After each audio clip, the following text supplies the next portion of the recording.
No.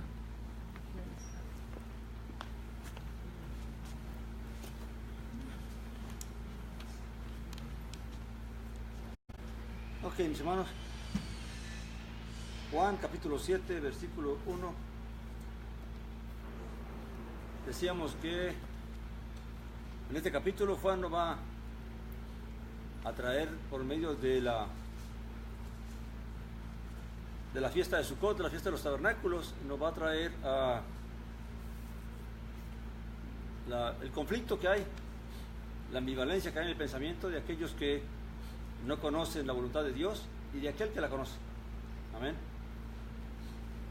Vamos a leer desde el versículo 1 hasta el 9, allí estaremos meditando sobre cada porción. Amén. Después de estas cosas, Yeshua recorría Galilea porque no quería andar en Judea, pues los judíos lo buscaban para matarlo. Y estaba cerca la fiesta de los judíos, la de los tabernáculos, o la de Sukkot. Entonces le dijeron sus hermanos: sal de aquí y vete a Judea, para que también tus discípulos vean las obras que haces, porque nadie hace algo en secreto y procura al mismo tiempo darse a conocer. Ya que haces estas cosas, manifiéstate al mundo. Y entre paréntesis dice, porque ni aun sus hermanos creían en él. Amén. Yeshua les dice: mi tiempo aún no ha llegado, pero vuestro tiempo siempre está presto. No puede el mundo aborreceros, pero a mí me aborrece, porque yo testifico de él que sus obras son malvadas. Subid vosotros a la fiesta, yo no subo a esta fiesta, pues mi tiempo aún no se ha cumplido. Y habiéndoles dicho estas cosas, se quedó en Galilea. Amén. Una de las cosas que podemos meditar en cuanto a la razón por qué Yeshua prefería quedarse por las áreas de Galilea y no ir a Judea, era por el conocimiento que él tenía de la intención que tenían los judíos de querer matarlo, ¿verdad? Y claramente todo esto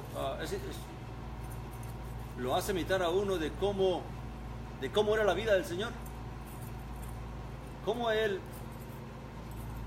conociendo el día y la hora de su muerte, vivía cada día haciendo todo lo posible que él podía hacer para llevar la luz y la verdad a toda Judea, a todos los judíos, a todo Israel. Amén. Y meditando en esto, la pregunta sería: ¿qué haríamos nosotros o qué haría una persona que conociera el día y la hora en que va a morir? Y he visto casos donde las personas dicen, ¿no?, que se dedicarían a vivir al máximo, a disfrutar de la vida, a cumplir sus sueños y todo lo que la carne realmente lleva. Y es allí donde uno ve la diferencia entre el hombre natural y el hombre espiritual. Amén. Mientras Yeshua, conociendo el día y la hora, se dedicó fue a vivir su vida para hacer la voluntad de Dios y hacer el bien y llevar la palabra a todo Israel en la medida de lo posible.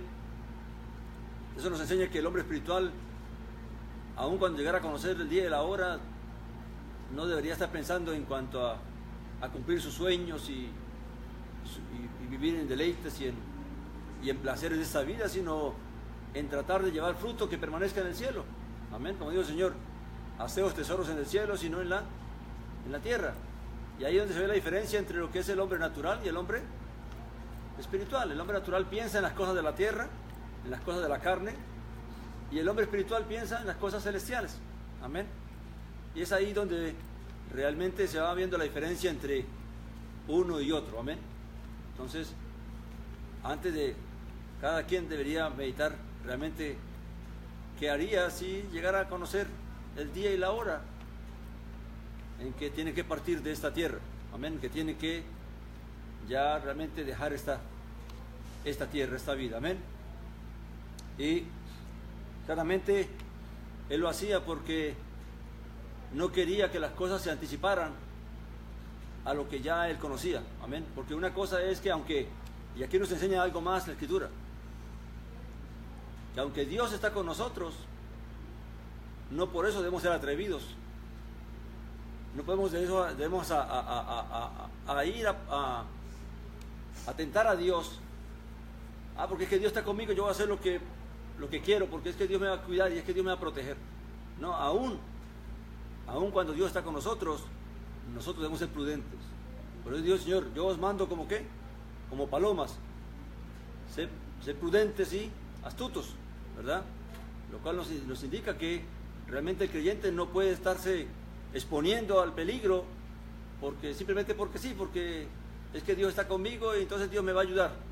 O me lanzo a hacer cualquier cosa porque es que Dios está conmigo y Dios me va a bendecir y Dios me va a prosperar y Dios me va a conceder lo que yo quiero. No, no es así. El que conoce la voluntad de Dios debe caminar conforme a esa voluntad y no exponerse ni tentar a Dios ni llegar a hacer algo que pueda llegar a complicarle la vida sin necesidad. Amén. Entonces el Mesías, claramente, aún siendo el Mesías, aún pudiendo contar con una legión de ángeles para que lo protegiera, aún así decide ser prudente y no descender a Judea para no exponerse. Amén. Y decide aprovechar el tiempo más bien y se queda en la región de Galilea para seguir llevando luz a Galilea, a toda la región del norte. Amén. Y esto lo digo porque, como hablamos ahora, ¿verdad? La gente se le enseña porque no, es que Dios está contigo, no temas. ¿Se acuerdan lo que pasó con David? Hay muchos ejemplos donde la Escritura nos advierte de que no porque estamos con Dios podemos hacer todo lo que queremos.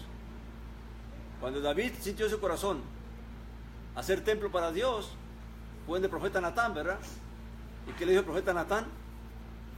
Haz todo lo que esté en tu corazón, que Dios está contigo.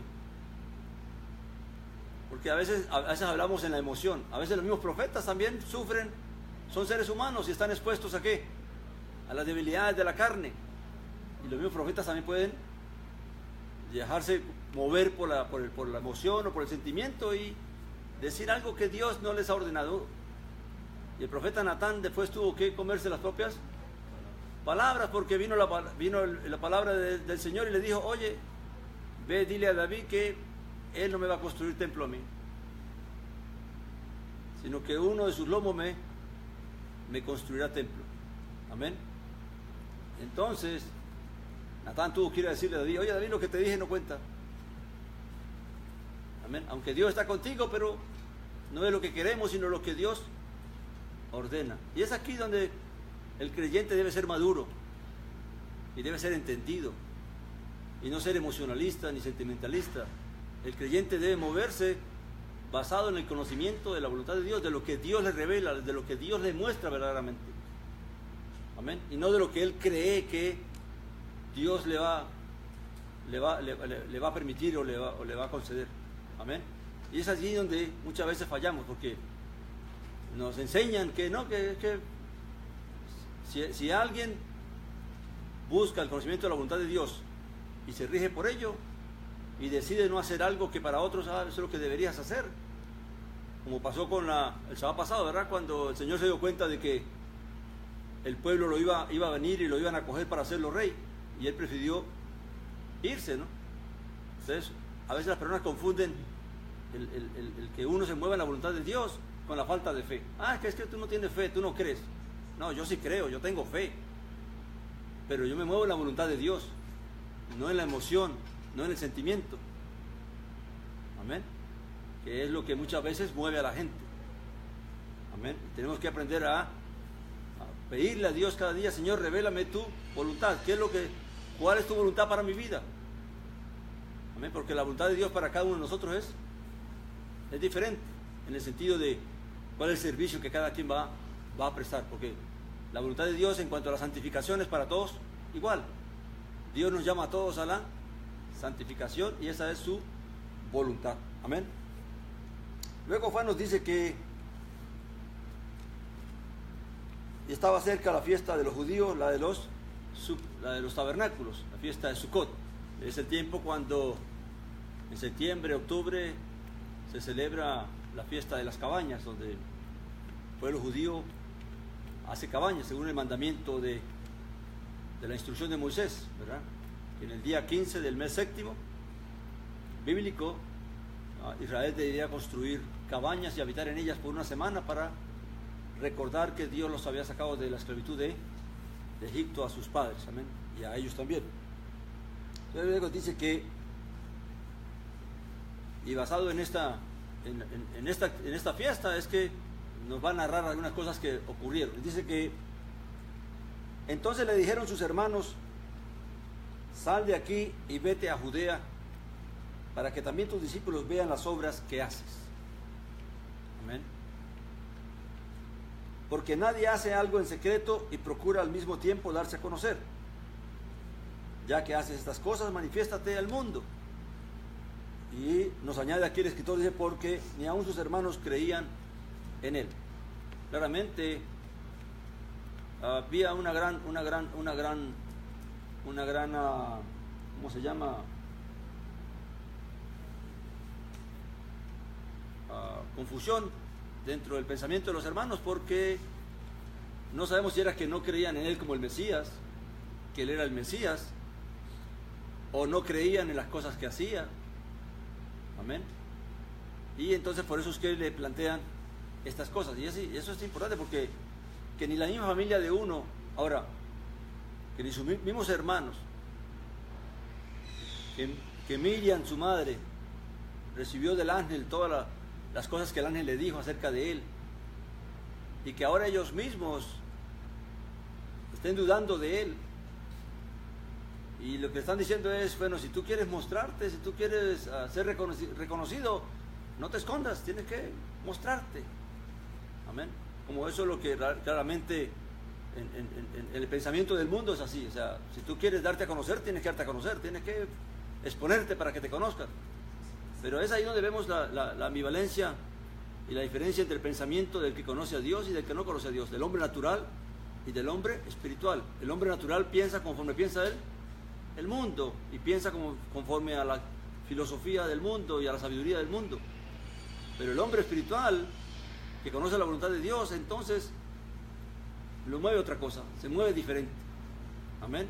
Porque él en realidad no estaba buscando reconocimiento como alguien a quien tenían que venir a hacerle rey, porque ya eso había ocurrido, y más bien él buscó evitar eso. Amén. Lo que sí quería era mostrarse al mundo como lo que el Señor, como el Padre lo había enviado, que él era el ungido, el Mesías, y que para traer su luz y su verdad. Amén. Pero no conforme pensaban sus hermanos, que recuerden que sus hermanos tenían en la mente la idea de lo que el judaísmo les había enseñado, que el Mesías venía para ser un rey, un hombre poderoso que los iba a libertar y los iba a llevar a Israel a la gloria. Amén. Entonces claramente está la dificultad entre el contraste entre el pensamiento de los hermanos que pensaban conforme al mundo y el pensamiento del Mesías. Amén. Pero esto nos enseña a nosotros cómo es que nosotros debemos pensar. Y para poder pensar nosotros tenemos que buscar conocer la voluntad de Dios. Si un creyente no busca conocer la voluntad de Dios para su vida, va a equivocarse, porque va a estar actuando y caminando conforme a la sabiduría del mundo y conforme a lo que otros le dicen, y no conforme a lo que él realmente percibe de arriba, qué es lo que Dios, qué es lo que el Padre quiere para su vida. Amén. Y esa es una gran lucha, porque vivimos bajo mucha presión, aún dentro de las mismas congregaciones, aún dentro del mismo pueblo creyente hay presión, y se presiona a la gente para que crea, para que haga esto, para que se lance a hacer esto o aquello, porque si no, entonces lo acusan de que no tiene fe, que no cree. Amén. Pero dice que Jesús le respondió, les dice: mi tiempo aún no ha llegado, pero vuestro tiempo siempre está presto. O sea, en realidad los hermanos del Señor no tenían ninguna dificultad con irse a Jerusalén a celebrar la fiesta. Pero él, conociendo los peligros que conllevaba el ir hasta allá, pues iba con cautela, iba con prudencia, para no, como ya dijimos, para no acelerar los eventos que tenían que darse, el día y la hora que tenían que darse. Amén. Entonces, claramente, él les dice, vuestro tiempo es esa hora. O sea, para el mundo y para el que quiere agradar al mundo y para el que quiere hacer conforme al mundo, el tiempo es cualquier tiempo. Pero para el que quiere hacer la voluntad de Dios, el tiempo es diferente. Y cuando habla del tiempo, habla de kairos, no del cronos. El kairos es la palabra hebrea para tiempo que no tiene cronología, no tiene ni años, ni días, ni meses, ni horas, ni minutos. Amén. El kairos es el tiempo de Dios. Cuando Dios quiere hacer las cosas, cuando Dios quiere que algo se hace. Y ese es el problema con nosotros como siervos de Dios, de que tenemos que aprender a conocer los tiempos de Dios y no los tiempos nuestros, no los tiempos del mundo. Amén. Y eso es lo que, para el mundo, el tiempo es todo el tiempo, la oportunidad es cualquier momento. Para Dios es cuando Dios lo determina y cuando Dios lo ha marcado. Amén. Dice el 7, no puede el mundo aborreceros, pero a mí me aborrece porque yo testifico de él que sus obras son malvadas. El precio de testificar la maldad del mundo, o testificarle al mundo su maldad, es que nos vamos a ganar ser aborrecidos. Amén. Y recuerden, cuando usamos la palabra mundo, no se usa solamente a aquellos que están allá sin conocer a Dios.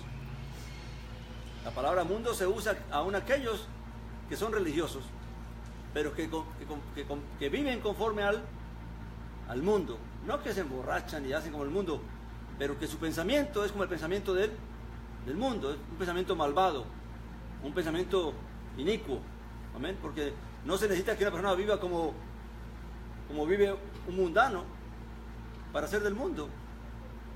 Lo que se necesita para ser del mundo es que tú pienses como él piensa el mundo.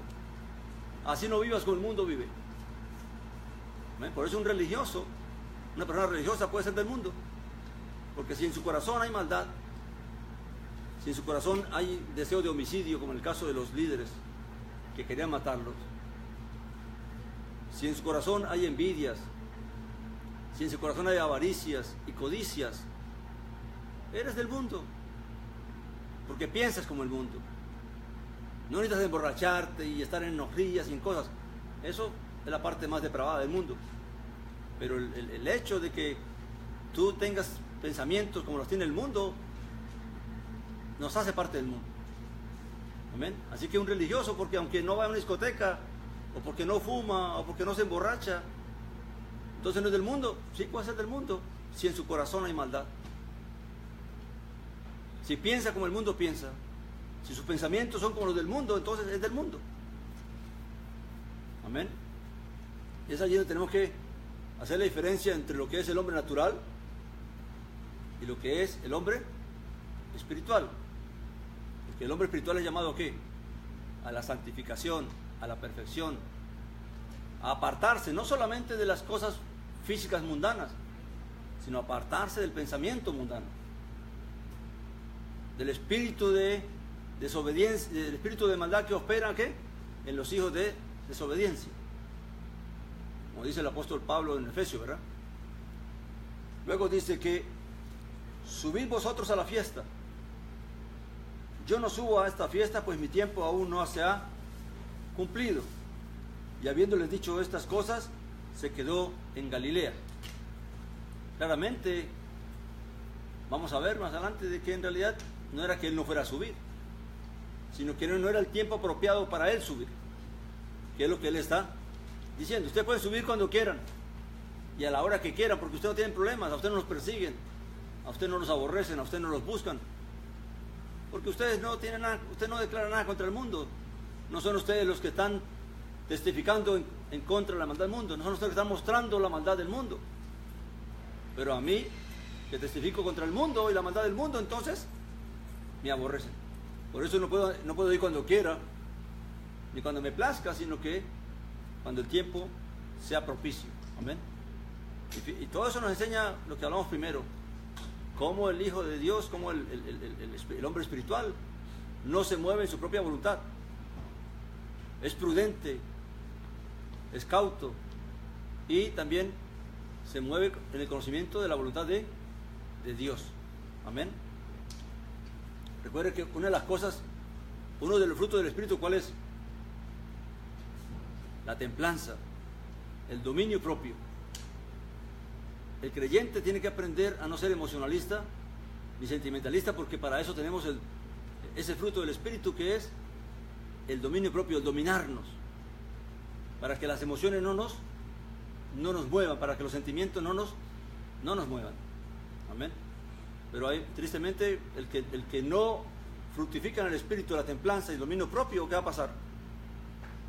Se va a mover en el sentimiento, se va a mover en la emoción.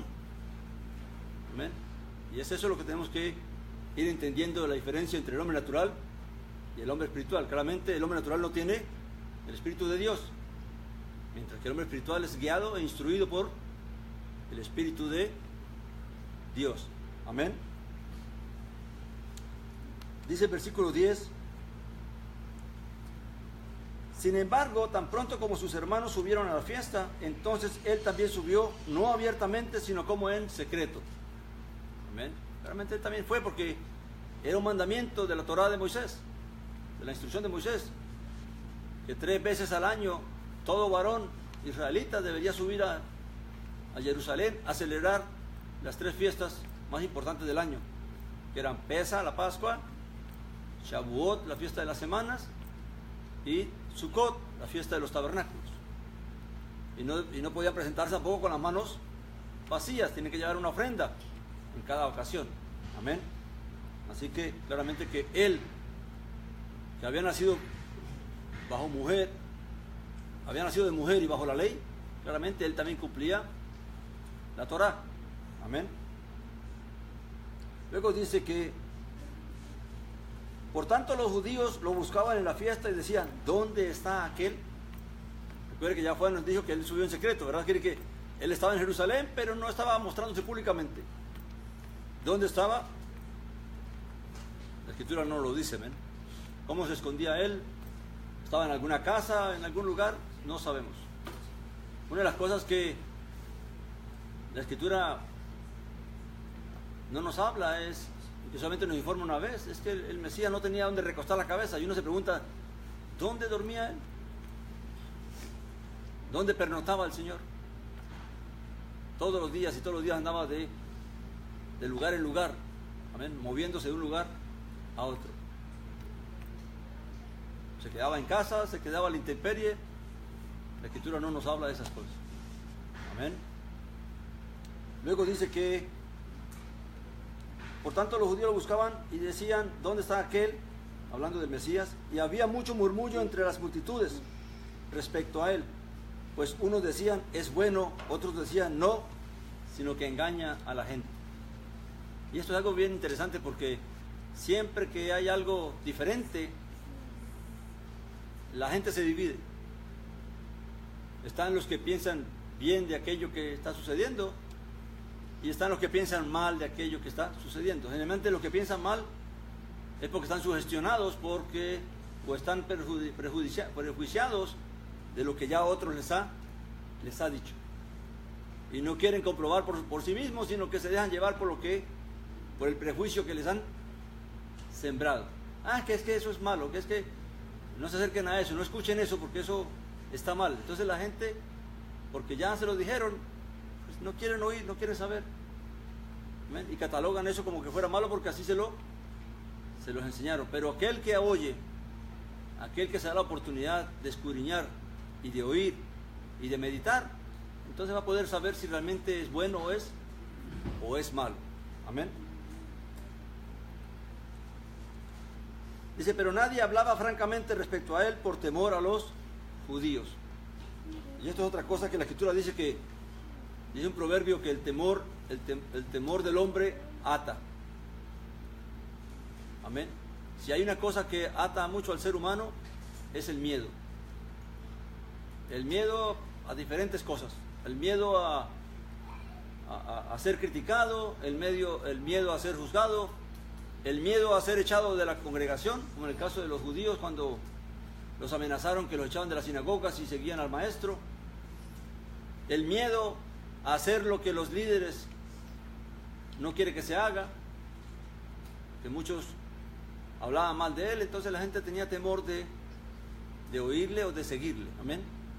Y todo eso hace que el hombre tenga miedo, y entonces hay otros que tienen miedo porque están acostumbrados a algo y no quieren saber de nada más, amén. Y se sienten que ya lo que hacen es correcto y se niegan la oportunidad de poder buscar si lo que se hace es conforme a Dios o no, amén. Y eso es algo que el Mesías nos va a aclarar ahorita en cuanto a esa actitud de estar conforme donde yo estoy, amén. Dice la Escritura: estando ya la fiesta a la mitad, Yeshua subió al templo y allí enseñaba. O sea, él estaba en Jerusalén, sino lo que no había ido era al templo. Claramente la gente podía saber, porque primeramente cada vez que él se movía, pues había siempre movimiento alrededor de él, así que era fácil detectar dónde él estaba. ¿Amén? Y lo otro era que, como cada israelita tenía que ir al templo a presentar su ofrenda, claramente allí se da cuenta quién había venido y quién no había venido. Y ya había pasado la mitad de la semana y él no había subido al templo a presentar su ofrenda, o a presentarse allí. Y él decide subir a mitad de la semana. Amén.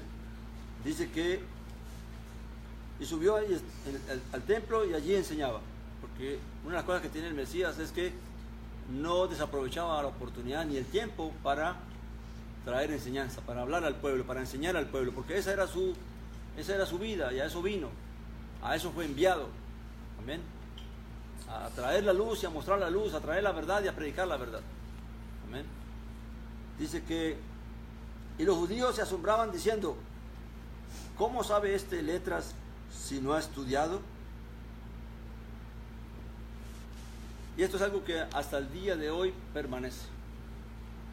El mundo, recuerde que los judíos, los líderes judíos, vienen a ser parte del mundo.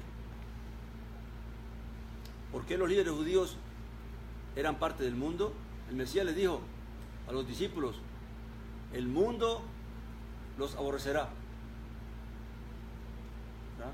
Así como a mí me ha aborrecido. Ahora la pregunta es: ¿quién aborreció a Yeshua y quién aborreció a los discípulos? ¿Qué mundo fue? El mundo judío, el mundo de los líderes. Ahora, ¿por qué ellos eran del mundo? Se dice aquí, porque recuerde que ellos están formateados conforme al mundo. Según el mundo, ellos preguntan: ¿cómo sabe esta letra si no ha estudiado? O sea, si una persona no va a la universidad, si el Señor, y esto contradice algo que enseñan algunas personas que hablan de acerca del Mesías, que dicen que él aprendió de todos los grupos. Aquí está claro que Jesús no aprendió de nadie. Amén. Todo lo que él sabía y todo lo que él conocía lo supo y lo conoció por revelación. El Padre se lo reveló, el Padre se lo dio. Así que él no tenía que andar con los fariseos, ni con los esenios, ni con los saduceos, ni con ningún grupo para él conocerles.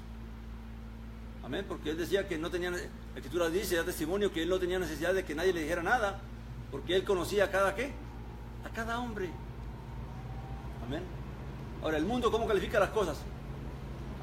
Si no estudió es un don nadie. ¿Cómo va a hablar si nunca ha ido a la universidad, si nunca ha estudiado, si no ha hecho nada? Amén. Dentro del cristianismo igual. Si tú no has ido a una universidad teológica o a un seminario teológico o has tomado cursos en cualquier congregación, institutos bíblicos, entonces tú no deberías saber nada. Pero de lo que al mundo se le olvida y lo que el mundo no entiende es algo que la Escritura dice acerca de quién enseña al creyente. ¿Quién enseña al creyente? ¿Qué dice la Escritura? ¿Qué dice el profeta? Dice: y serán todos enseñados por mi Padre. Entonces, ¿quién enseña a quién? El creyente no es enseñado por otro hombre. Somos guiados en cuanto a lo que Dios estableció, pero si alguien enseña de la Escritura, entonces no enseñamos de nosotros mismos. Enseñamos es lo que Dios mandó ¿a qué? A enseñar. Y el que enseña entonces ¿quién es? No es el que está frente, sino que es Dios por su palabra y por su Espíritu el que está enseñando. Por eso el Mesías va a decir algo más adelante en cuanto a su enseñanza. Y esto es algo que hay que aprender, porque a veces los hombres nos desviamos y buscamos un poco de vanagloria. Entonces nos queremos el maestro y el apóstol y el esto y el aquello. Nosotros no somos nada, somos solamente instrumentos. Si hablamos conforme a Dios, entonces no hablamos nosotros, sino que habla es Dios. Si enseñamos conforme a Dios, no enseñamos nosotros. Enseña es Dios, porque lo que hablamos es lo de Dios, no de nosotros. Amén. Entonces, claramente, si un creyente realmente le pide al Padre que le revele su voluntad, que le revele su palabra, que le dé revelación, que le dé entendimiento, que le dé conocimiento, ahora eso sí, no buscando vanagloria, porque también uno puede decir, pero es que yo me hice yo solo. No, tú no te hiciste solo. Dios te hizo, Dios te enseñó, Dios te reveló. Amén. Así que no hay vanagloria para nadie, ni para el que enseña, ni para el que aprende en grupo, ni para el que aprende por sí solo. Porque todos somos enseñados por el mismo Padre. Amén. Y si todos podemos aprender unos de otros, pues mucho mejor. Amén. Entonces, el problema con los fariseos y este grupo de personas era que pensaban como el mundo y juzgaban como el mundo. Si no aprendió de ningún rabino, si no estuvo en ninguna escuela de Gilel o de Shammai o de estas cosas, entonces ¿de dónde aprendió? Como si solamente ellos pudieran darle conocimiento. Amén. Y aquí queda revelado que no importa que una persona no vaya a un lugar, pero si busca a Dios de corazón, si estudia la Escritura de corazón, Dios le puede dar lo que los hombres no le pueden dar. Amén. Entonces, ahora, ¿quiere decir con esto que es malo que hayan seminarios, institutos? Eso no. Siempre y cuando se enseñe ¿qué? La palabra.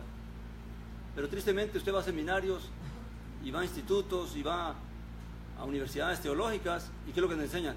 Filosofía, teología, pero tú no ves la Biblia por ninguna parte. Amén. Y lo que hay que estudiar es la Escritura, porque es ella la que nos da testimonio, es ella la que nos revela la voluntad de Dios y la obra de Dios. Amén. Entonces la gente nos llenamos de mucho conocimiento, pero teológico y filosófico, pero de la Escritura no entendemos nada. Entonces venimos a ser como el mundo. Recuerde que una persona religiosa también puede ser catalogada del mundo. No se olvide siempre eso. La diferencia entre un religioso y un espiritual es que el espiritual se mueve en la voluntad de Dios. El religioso se mueve conforme al pensamiento del mundo, el status quo, lo que está establecido. Por eso hoy en día el cristianismo trata de controlar. Usted es de aquí, usted no es de allá, no puede escuchar aquí, no puede escuchar allá, y todo es conforme el mundo controla. Yo no tengo que controlar a nadie, porque el que salva es Dios, el que instruye es Dios. Ahora, que no se vaya porque es que lo van a engañar. Bueno, si una persona busca a Dios de corazón, ¿tú crees que Dios va a permitir que se pierda? No. Amén. Luego dice, entonces Jesús tomó la palabra y les dijo, mi doctrina no es mía, sino del que me envió. ¿Qué está diciendo él? Lo que yo le hablo no lo hablo de mí mismo, no fue que yo medité, que yo escudriñé, que yo leí, creí, porque esa era la vanagloria de los rabinos y de los escribas y toda esta gente. Amén. Y por eso habían llenado de un montón de reglas al pueblo, pero todo lo habían deducido ¿qué? De sus propios pensamientos, de sus propias ideas. No había sido dado revelación. Y él dice, yo no vengo hablando de mí, de lo que yo creo, de lo que yo pienso. Yo no vengo buscando la gloria de los hombres. Pero dice algo bien interesante que vamos a entender. Dice él, mi doctrina no es mía, sino del que me envió. claramente, él fue fiel a lo que el Padre le mandó a decir. En otra ocasión Juan nos dice, lo que yo hablo no es de mí. El Padre que me envió me dio que hablar. O sea, esa es la fidelidad más grande que puede tener un siervo para con aquel que le envía. Que va a decir y va a hablar lo que el que le envió le dijo que hablara. Y no lo que uno quiere hablar. Luego dice, si alguno quiere hacer su voluntad, o sea, la voluntad de Dios, conocerá la doctrina si es de Dios o si yo hablo de mí mismo. Amén. Fíjense bien la importancia de este versículo. Esto es bien revelador. ¿Quién es el que va a poder conocer si lo que se habla es de Dios o no es de Dios? Según lo que dijo el Mesías aquí. ¿Quién es el que va a poder conocer eso? El que quiere hacer la voluntad de Dios. Fíjense bien. ¿Por qué? Porque al que quiera hacer la voluntad de Dios, Dios le va a dar revelación. Dios le va a dar entendimiento. Dios le va a permitir conocer y entender si lo que se dice es conforme a Él o no. Y tenemos ejemplo en los discípulos. Cuando el Señor preguntó, ¿quién creen ustedes que soy yo? ¿O qué piensa el mundo que soy yo? ¿Qué dice la gente que soy yo? ¿Y qué creen ustedes que soy yo? ¿Qué dijo Pedro? Tú eres el Mesías, ¿verdad? El Cristo, el Hijo del bendito. Y entonces Jesús que dijo, ¿eso fue intuición de Pedro? No. El Padre se lo reveló a Pedro. ¿Por qué? Porque Pedro quería hacer la voluntad de Dios y Dios le reveló que ese que estaba hablando delante de él era el que él había enviado y era quien debían escuchar. Como después oyeron la voz, ¿verdad? Este es mi Hijo amado, a este oí. ¿Verdad? Entonces, también tenemos cuando él les dice a los discípulos, les pregunta cuando todos los discípulos se habían ido y él pregunta a sus discípulos, ¿se quieren ir ustedes también? ¿Qué respondieron ellos? ¿A quién iremos? Solo tú tienes palabra de vida eterna. ¿Cómo entendieron ellos eso? ¿Porque meditaron eso? No, porque el Padre les dio revelación, les dio entendimiento y pudieron comprender que las palabras que Jesús hablaba eran palabras de vida. Amén. Y esto es algo que los creyentes tenemos que tener claro. La Escritura no se interpreta. La Escritura es por revelación. El entendimiento que tenemos de ella es por revelación. El que nos va a revelar su voluntad es el Padre. Amén. Es Él el que va a poder decirnos qué es lo que realmente sus palabras quieren decir. Qué es lo que debemos entender. Y qué es lo que debemos realmente conocer. Y es aquí donde viene el peligro para aquellos que no quieren hacer la voluntad de Dios. ¿Qué va a pasar con el que, si Dios al que quiere hacer su voluntad lo va a revelar, le va a guiar, le va a dirigir hacia su verdad, hacia lo que debe saber y conocer y entender? ¿Qué pasará con aquel que no quiere hacer la voluntad de Dios? ¿Hacia dónde va a ir? ¿Qué dice la Escritura? Por cuanto no amaron, ¿qué? La verdad. Dios les envía, ¿qué? Un poder engañoso para que crean la mentira. Ahora, porque una persona está en una congregación, porque una persona ha estudiado las Escrituras, no quiere decir que quiera hacer la voluntad de Dios. Los fariseos, los saduceos servían a Dios, conocían la Escritura, estudiaban la Escritura, pero aún así, ¿en qué fallaron? No quisieron hacer la voluntad de Elohim. ¿Por qué no quisieron hacerla? Porque no quisieron creer en lo que Dios estaba revelando y haciendo. Y así puede pasar a una persona. Usted puede estar dentro de una congregación y puede estar escuchando la enseñanza y todo eso, pero si en su corazón no está el verdadero genuino deseo de querer hacer la voluntad de Dios, usted puede terminar engañado, porque tal vez solamente quiere venir a oír lo que quiere oír, y lo que debe oír entonces no lo quiere oír. Amén. Y es ahí donde hay que tener temor de Dios. Amén.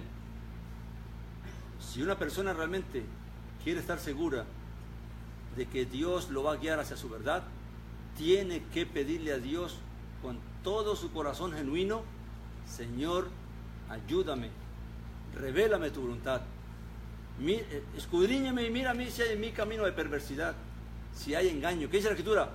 ¿Quién podrá conocer sus mismos errores? Nadie. A menos que uno le pregunte a Dios, uno mismo no va a poder saber si uno está engañado o no. Amén. Entonces es el deber de cada creyente pedirle a Dios eso, porque solo Dios nos lo puede dar, solo el Padre nos puede revelar su verdad y su voluntad.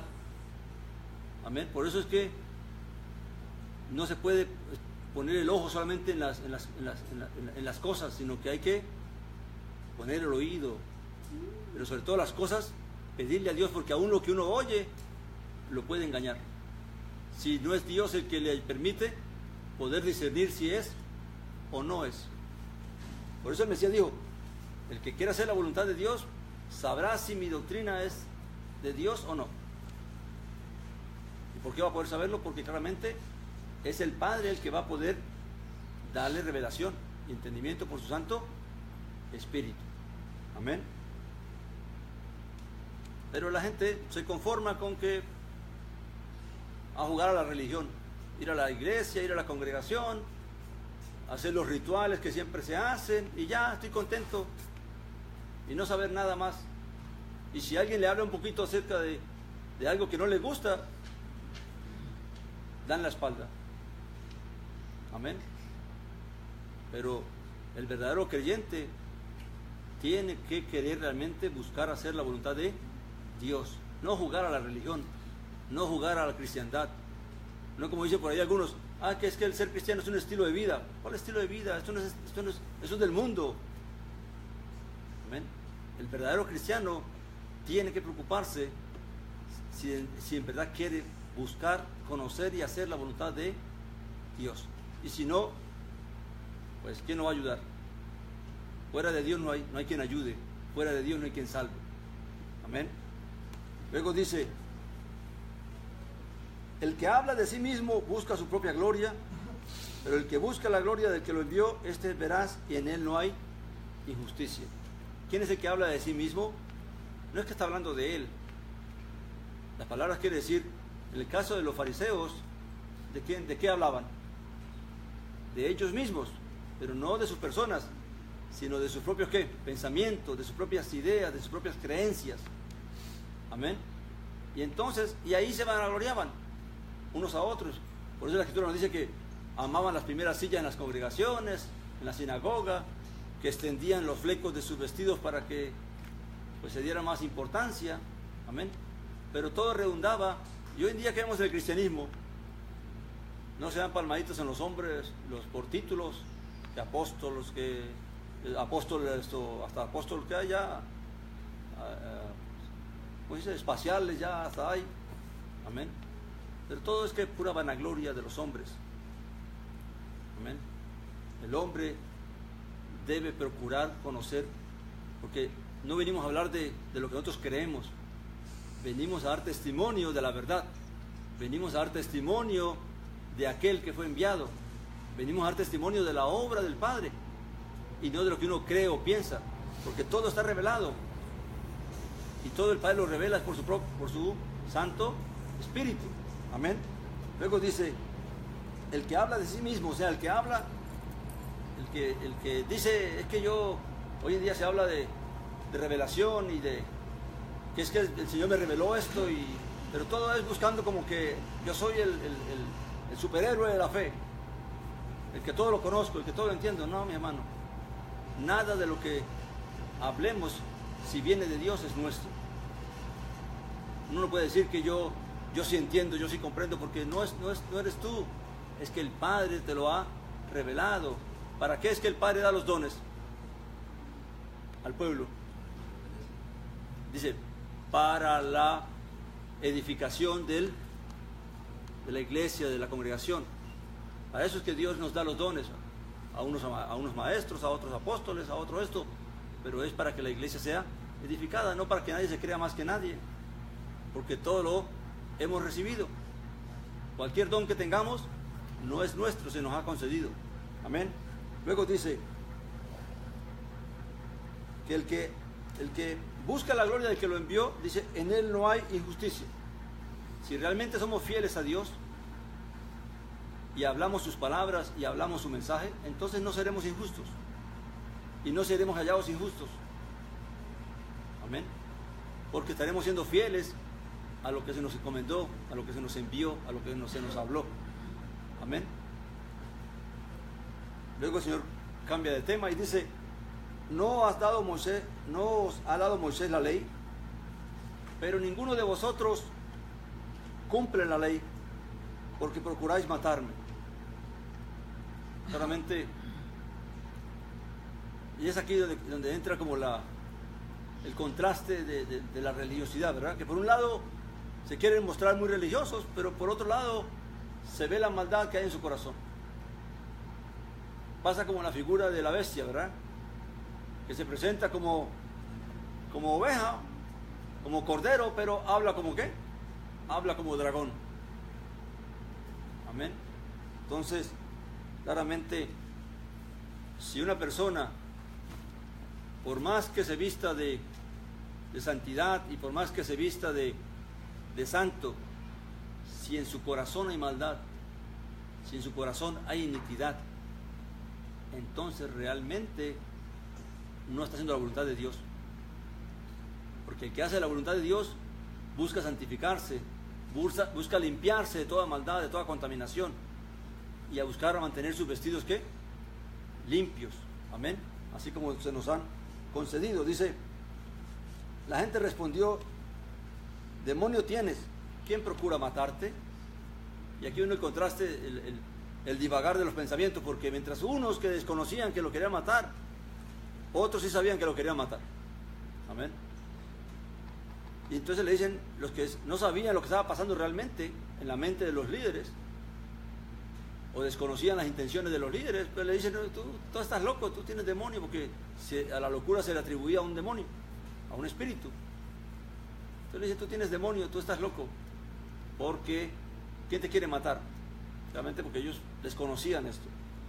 Luego dice, respondió Yeshua y les dijo, o los mismos líderes le dijeron así simplemente para esconder sus intenciones, para decirle, ese está delirando. Amén. Y así querer ocultar sus intenciones delante del pueblo.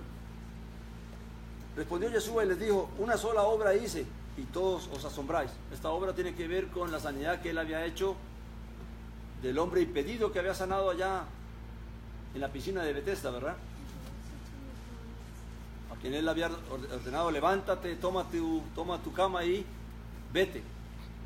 Dice, Moisés os ha dado la circuncisión. Ahora, para él demostrar que por aquello que lo estaban juzgando, por aquello que querían matarlo, porque estaban considerando que él había violado el Shabbat, porque le había dicho en el Shabbat en el día de reposo a este hombre, levántate y toma tu cama y vete, y para ellos era considerado una violación del Shabbat. Entonces él va a presentar aquí un caso para defender lo que él hizo y demostrar que ellos estaban equivocados. Dice, Moisés os ha dado la circuncisión, no que sea de Moisés, sino de los padres, aclara el escritor, ¿verdad? En realidad, Moisés no dio la circuncisión, porque ya eso fue dado desde Abraham. Y en Shabbat, o en reposo, circuncidáis al varón, a los niños, ¿verdad? Dice, si un hombre recibe la circuncisión en Shabbat, o en reposo, en el día de reposo, para que no sea quebrantada la ley de Moisés, ¿os enojáis conmigo porque en Shabbat o en reposo sané enteramente a un hombre? Fíjese bien. Había dos mandamientos que se contradecían. El mandamiento que decía en el Shabbat no se puede hacer ninguna obra. Y había un mandamiento que decía que los niños debían ser circuncidados al 8º día. Ahora, ¿qué pasaba si un niño nacía en un Shabbat y tenía que ser circuncidado en el próximo Shabbat? ¿Qué mandamiento podía? ¿El mandamiento de circuncidar o el mandamiento de no hacer obra?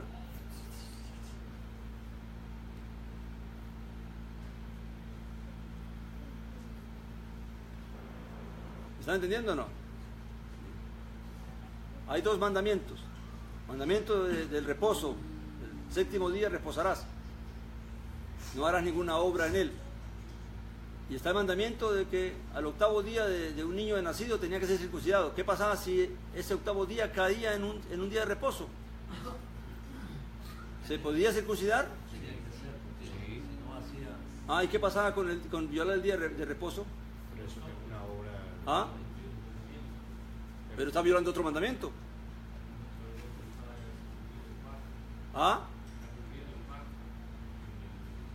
Pero entonces, ahí es que Jesús trae el caso. Ustedes me acusan a mí porque yo hice esto. Amén. Pero está diciendo, cuando se circuncida a un niño en Shabbat, para que la ley no sea quebrantada, pero quebrantas el mandamiento del Shabbat. Amén. Porque los únicos que estaban exentos de hacer trabajos en el día de reposo, ¿quiénes eran? Los sacerdotes, que presentaban sacrificios en el templo todos los días, no había descanso. Pero la circuncisión podía esperar para el noveno día, pero entonces, ¿qué pasaría? Se quebrantaba el mandamiento.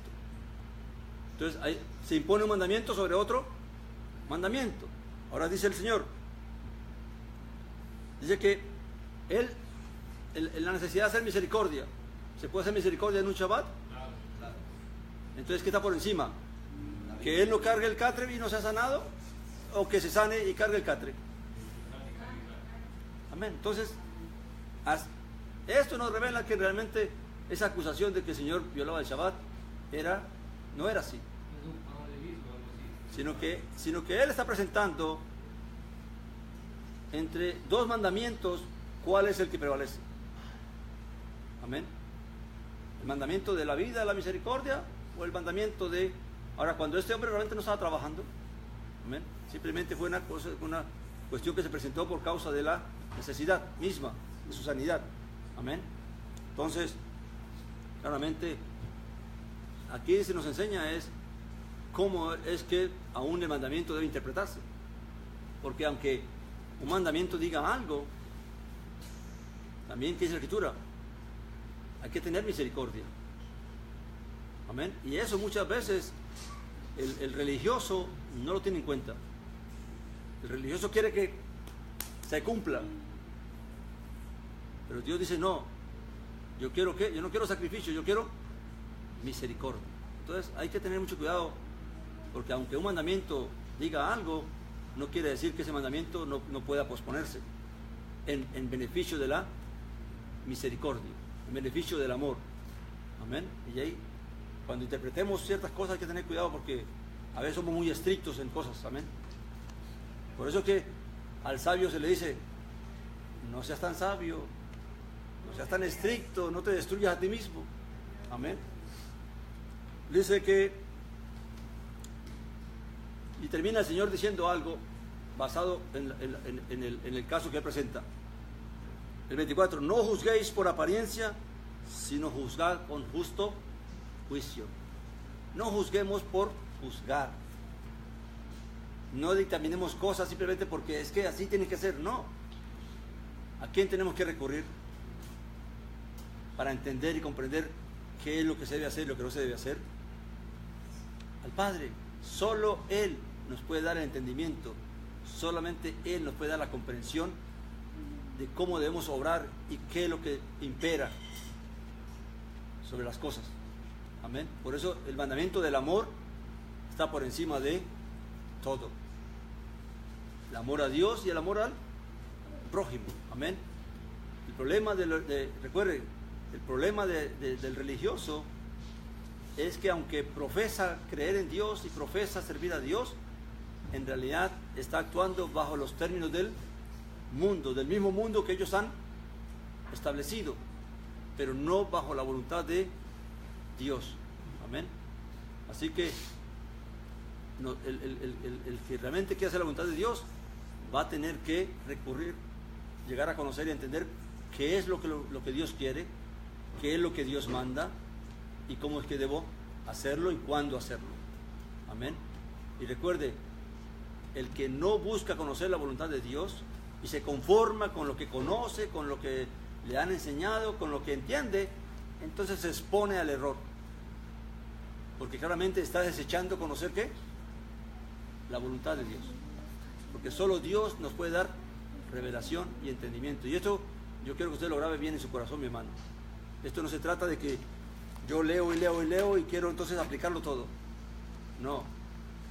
Si no le pido a Dios que me revele su voluntad y me dé conocimiento y entendimiento de su voluntad, de su obra, aunque yo hable de lo que está escrito en la Biblia, me puedo equivocar. Y aunque me hablen de lo que está escrito en la Biblia, me pueden engañar. Porque yo no estoy buscando la verdad, no estoy buscando conocer la voluntad de Dios. Para eso tengo que pedirle al único que me la puede dar, al que está arriba, por la gracia de Él que está sentado a la diestra de Él. Amén. Entonces vamos a parar allí, y a darle gracias a Dios, y luego entonces a cualquier pregunta lo atenderemos. Amén.